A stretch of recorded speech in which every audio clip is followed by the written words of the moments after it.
할렐루야.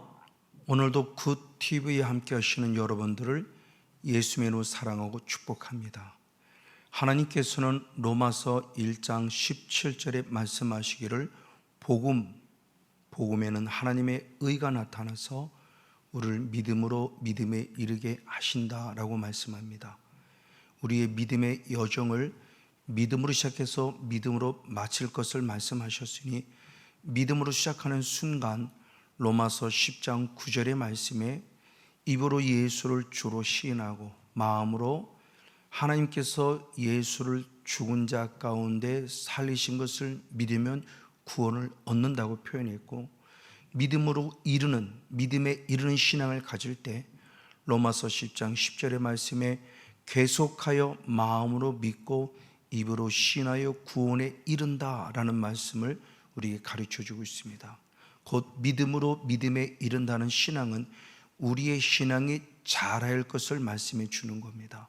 대표적으로 데살로니가 교회가 믿음이 자랐음을 바울은 기뻐 여겼는데, 데살로니가 후서 1장 3절에 데살로니가 교회 성도들의 믿음이 더욱 자랐다고 표현을 통해서 하나님께 감사하는 바울의 모습을 볼 수 있습니다. 바로 이 부분의 모습이 우리 신앙이 자랄 것을 말씀하고 있는 것입니다. 바로 이 신앙이 자랄 것을 잘 표현한 대표적인 하나의 눈에 보이는 성물이 있으니 성막입니다. 그래서 성막을 통해서 마당들에서 성소의 신앙으로 성소의 신앙에서 지성소의 신앙에 이르는 과정을 통해서 믿음이 자라야 되는 거라는 것을 대표적으로 알 수 있습니다. 근데 이 성막을 통해서 모든 공통점이 있으니 디모데전서 4장 5절의 말씀에 바로 말씀과 기도로 거룩하여짐이라 말씀을 통해서 마당들에서도 말씀과 기도가 필요하고, 성소의 영성에서도 말씀과 기도가 필요하고, 지성소의 영성에서도 말씀과 기도가 필요함을 우리에게 분명히 보여주면서 신앙의 가장 근본이 말씀과 기도임을 상기시켜주고 있습니다. 그 첫 번째 모습으로 이미 우리는 보았음을 보고 듣고 배웠지만, 가장 먼저는 예수를 나의 구원자로 믿는 자는 마당뜰에 들어가야만 합니다.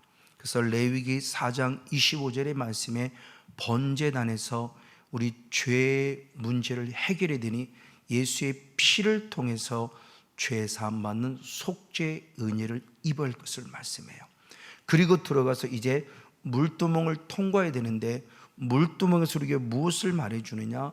목욕한 자는 손과 발을 닦을 필요밖에 없다라고 표현하는 예수님의 최후의 만찬의 말씀. 그래서 요한복음 13장 10절 말씀에 제자들이 나를 목욕해 주세요 그랬더니 아니다, 목욕한 자는 이제 손과 발만 닦으면 된다라고는 아주 중요한 말씀이 우리에게 적용되어지는, 그게 바로 물두멍의 영성입니다.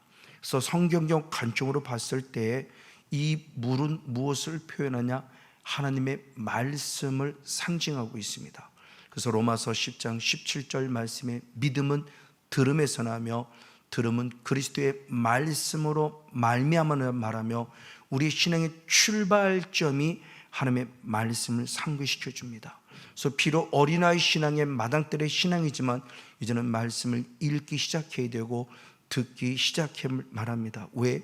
그 말씀을 읽고 들을 때 말씀을 내 신앙이 자라니 로마서 10장 8절 말씀에 말씀이 내게 가까워 내 입에 있으며 내 말씀에 있으니 바로 바울을 통해 전해주는 믿음의 말씀이라 그래요.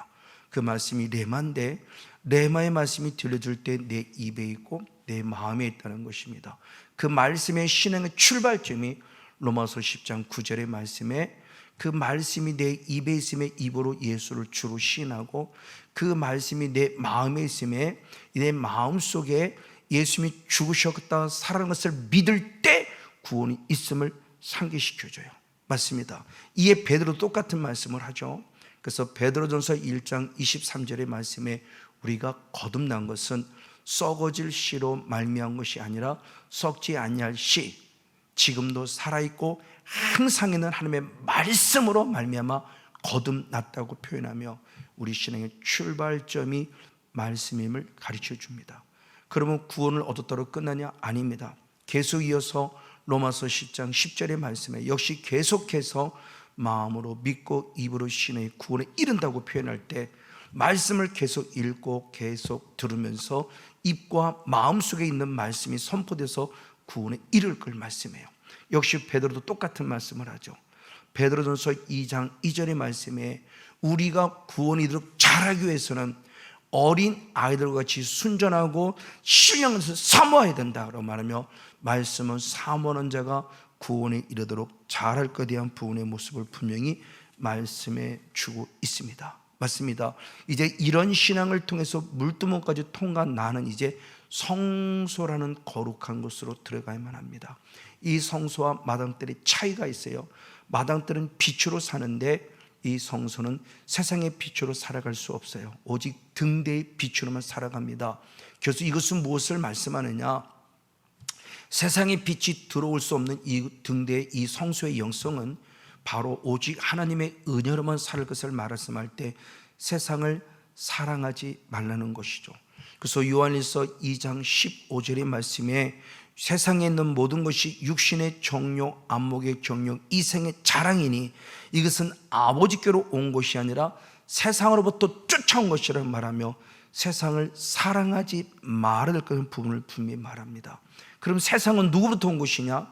야고보서 3장 15절의 말씀에 보니 세상적이고 정욕적이고 마귀적이다라는 표현을 통해서 바로 세번역 성경은 소유격으로 말했으니 이것이 세상에 속한 것이고 정욕, 욕심에 속한 것이고 마귀, 악마에 속한 것이라 말하며 바로 이 모든 것들의 모습이 결국은 세상의 가치가 세상, 즉 마귀로부터 속한 것임에 대한 부분을 성경이 분명히 말씀하고 있다는 사실입니다.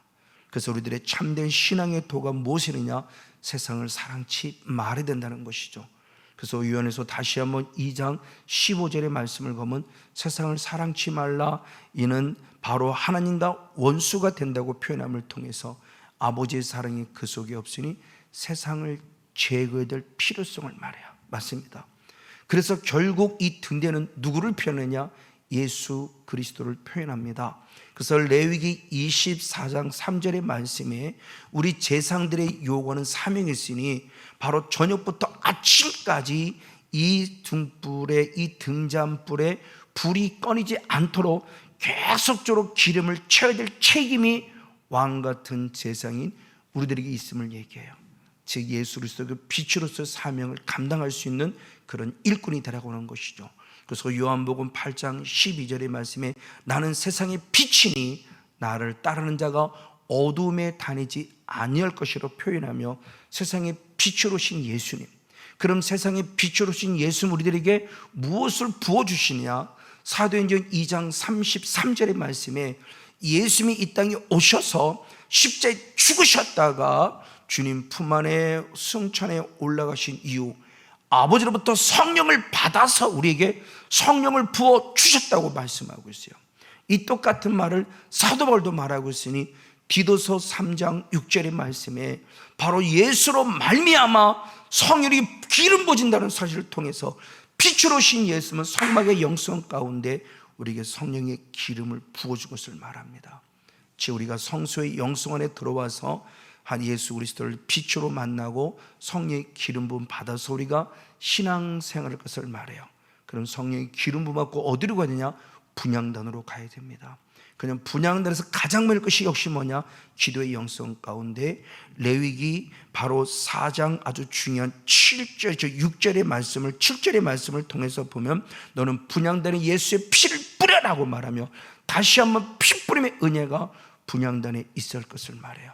번전에서 피를 뿌렸음에도 불구하고 신앙이 성장했으면 또 분향단에서 피를 뿌리는 회개 역사가 있을 것을 말합니다. 맞습니다. 회개할 때 그럼 어떤 일을 주시느냐?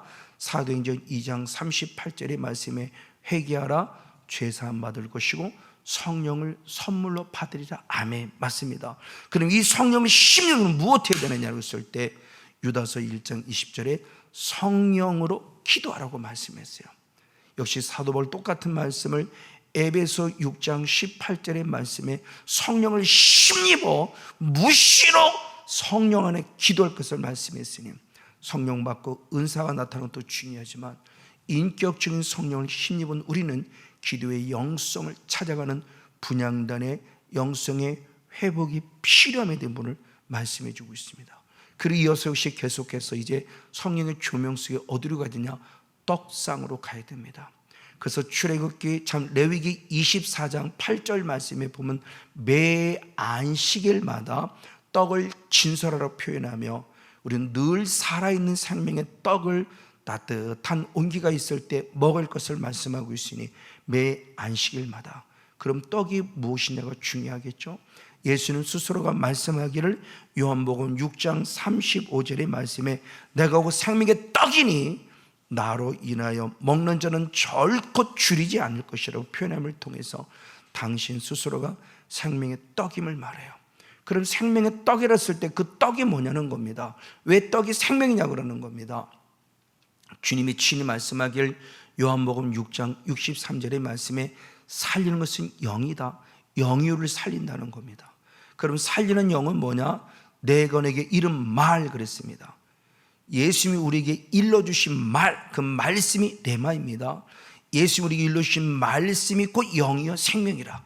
그러니까 예수님 스스로가 생명의 떡이라고 그러셨는데 그 생명의 떡이 뭐냐 그랬을 때 아버지로부터 받은 말씀을 증거하는 그 말, 예수님이 하나님이 주신 그 말씀을 전하는 그 말씀, 레마의 말씀이 생명이라는 거예요. 그래서 예수님은 요한복음 12장 49절 50절의 말씀을 통해서 본 한 번도 자유로 말하지 않았다. 우리 예수님은 하나님으로부터 말할 것, 이룰 것을 명령으로 받았고 그 명령이 영생인 줄 알아.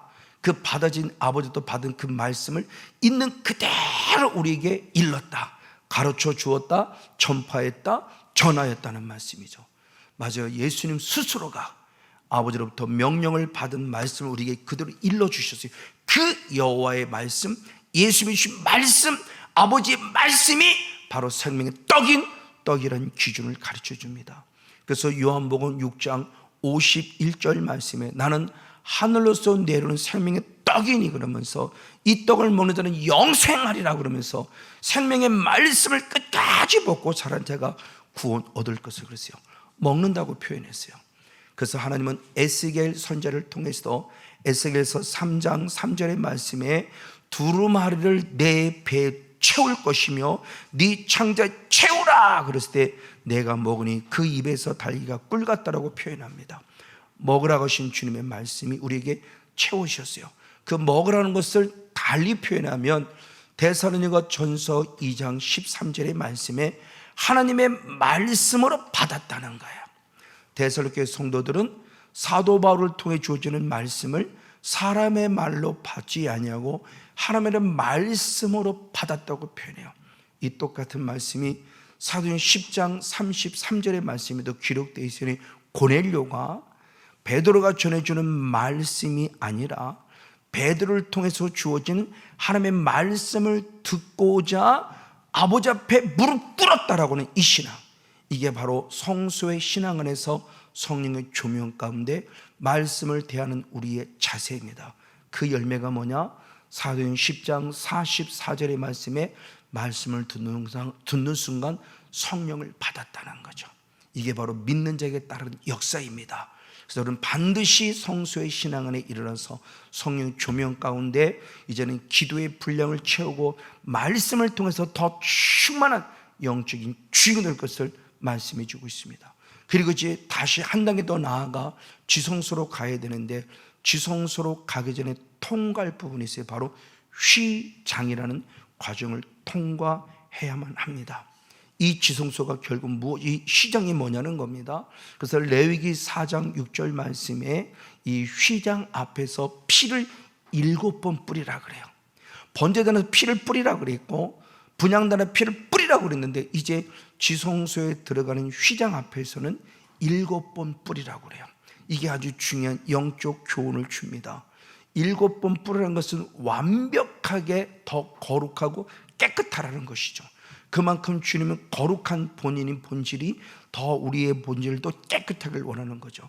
그래서 에베소 2장 13절의 말씀에 저는 멀리 있던 내가 예수의 피로 가까워졌다고 표현하며 우린 끊임없이 예수의 피를 힘내는 모습으로 나아가야 될 그 놀라운 역사를 얘기해요.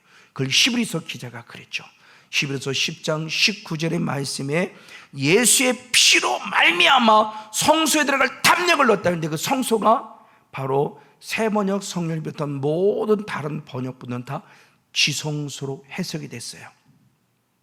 우리 개역개정과 개역성경은 성소로 해석이 되고, 이건 우리가 좀 더 번역함에 있어서 좀 더 지성소로 해석하면 온전한 모습일 것 같아요. 예수의 피로만 성소에 들어갈 담력, 즉 지성소에 들어갈 담력을 얻었다고 말하며 휘장의 영성이 우리에게 무엇을 요구하는 줄을 보여줍니다. 왜요? 베드로전서 1장 2절 말씀에 예수를 부인해 본 경험 있는 베드로는 나는 성령의 거룩하심을 따라 예수님의 피뿌림 밖에 택함 받은 자는 영적인 자존감을 가졌어요. 아멘. 우리는 늘 예수의 피가 필요해요.